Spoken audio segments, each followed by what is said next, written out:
আমরা যৌগের মোট পরমাণু সংখ্যা নির্ণয় করা দেখে নিই। মোট পরমাণু সংখ্যা হচ্ছে প্রতিটি মৌলের পরমাণু সংখ্যা যোগফলের সমষ্টি। আমাদের অ্যালুমিনিয়াম সালফেট যৌগে মোট পরমাণু সংখ্যা কত? আমাদের ১ নম্বর প্রশ্ন ছিল কি অ্যালুমিনিয়াম সালফেট যৌগে মোট পরমাণু সংখ্যা কত, এটা বের করি। তো অ্যালুমিনিয়াম দেখো, অ্যালুমিনিয়াম এখানে কয়টি দেওয়া আছে? ২ টি। তাহলে কি হবে ২ যোগ সালফার করে দিতে হবে ব্র্যাকেটের মধ্যে কি সালফার এদিকে ৩ টি দেওয়া আছে দেখো। তাহলে এখানে সালফার পরমাণু সংখ্যা করি ৩ যোগ অক্সিজেন দেখো এখানে ৪ টি, আবার ব্র্যাকেটে ৩ ৩ 4 কত হবে অক্সিজেন? ১২ টি। তো অক্সিজেন পরমাণু সংখ্যা করি এখানে ১২ টি।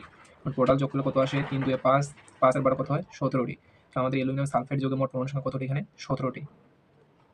এবং থেকে ২ নম্বর প্রশ্ন। ২ নম্বর প্রশ্ন বলছে কি হাইড্রোজেন সালফিউরিক অ্যাসিডের মোট পরমাণু সংখ্যা কত? সালফিউরিক অ্যাসিড হাইড্রোজেন করে দেওয়া আছে এখানে ২ টি যোগ সালফার পরমাণু সংখ্যা করি ১ টি, তাহলে ১ যোগ অক্সিজেন করে দেওয়া আছে ৪ টি, তাহলে কি হবে ৪ যোগ হবে, তাহলে যোগ করলে কত আসে? ৭। তাহলে আমাদের সালফিউরিক অ্যাসিডের মোট পরমাণু সংখ্যা কতটি? ৬০ টি। এখন দেখি ৩ নম্বর প্রশ্ন। ৩ নম্বর বলছে কি ক্যালসিয়াম ফসফেট যৌগের মোট পরমাণু সংখ্যা কত?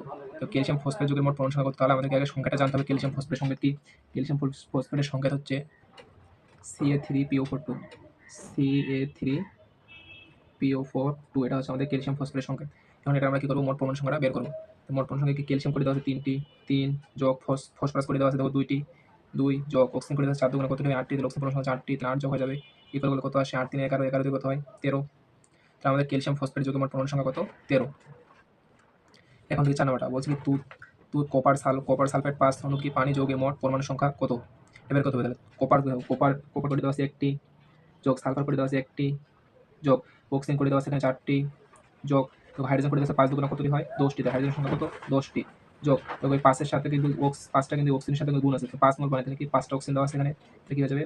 ৫টা হচ্ছে অক্সিজেন। যোগ করলে টোটাল কত আসে দেখো? ২ ৬ ১১ ১০ কত? ২১। তাহলে কত আসে? ২১। তুতের যৌগের মোট পরমাণু সংখ্যা আছে কত? ২১। তাহলে আমাদের খ নাম্বারটা অ্যান্সার। এখন দেখি ৫ নম্বর প্রশ্নটা। নাইট্রিক অ্যাসিডের মোট পরমাণু সংখ্যা কত? নাইট্রিক অ্যাসিডের মোট পরমাণু সংখ্যা কত? তাহলে আমাদের নাইট্রিক অ্যাসিডের সংখ্যাটা জানতে হবে। নাইট্রিক সংখ্যা কি? HNO3। এটা হচ্ছে আমাদের নাইট্রিক অ্যাসিডের সংকেত। এখন আমাদেরকে হাইড্রোজেন করে দেওয়া আছে এখানে ১ টি, নাইট্রোজেন করে দেওয়া আছে ১ টি, অক্সিজেন করে দেওয়া আছে ৩ টি, যোগ করলে কত আসে? ৩ ২ ৫। তাহলে নাইট্রিক অ্যাসিডের মোট পরমাণু সংখ্যা কতটি? ৫ টি।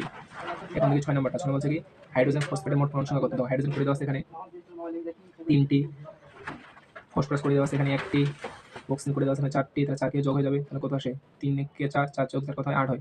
আমাদের হাইড্রোজেন ফসফেট যৌগের মোট পরমাণু সংখ্যা কতটি? ৮ টি। তাহলে আমাদের খ নাম্বারটা সঠিক অ্যান্সার। এমন সব শর্টকাট ভিডিও পেতে পেজটি ফলো করে রাখুন।